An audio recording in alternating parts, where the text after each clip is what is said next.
Adrian gazed into the darkened living room with a blank expression, while his thoughts whirled in confusion, resembling the rotating wheel of a frozen computer screen.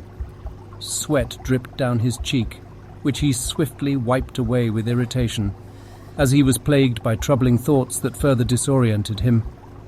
In frustration, he pounded his head with his fist and implored his mind to conjure up a solution to his unexpected dilemma.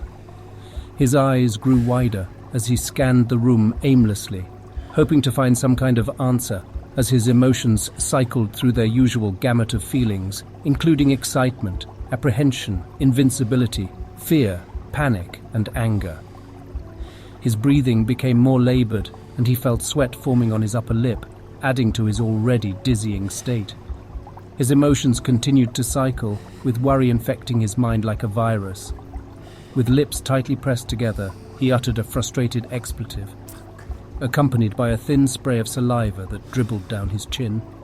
Annoyed at his emotions for trying to weaken him, he shook his head violently, like a wet dog attempting to dry off, exasperated that this was happening at such a critical moment. As he wiped the phlegm off his face with the back of his hand, Adrian's grip tightened around the stun gun that he held shakily in his hand. The dim light of a tropical aquarium in the corner of the room revealed the metallic prongs of the weapon, which he seemed to be in awe of. My God, he muttered, staring at the device in his hand. Adrian then pressed the button, causing tiny blue sparks to fly out of the head of the gun, along with the familiar sound of rapid electric clicks, which seemed to have a calming effect on him as he closed his eyes. He knew that tonight was a turning point and that there was no going back for him or anyone else involved.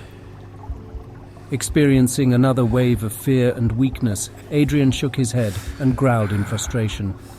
Looking up at the ceiling, he commanded his mind to quiet the incessant emotional noise.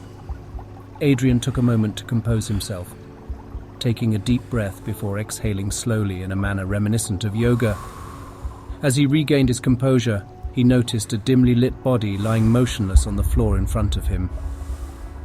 With a dominant stance, he towered over the form, sneering with disgust and thrusting his shoulders back and chin forward. The surge of aggression and testosterone that coursed through his veins provided a pleasurable surge of adrenaline, which he savored. He crouched down, leaning in to whisper into the ear of the lifeless figure.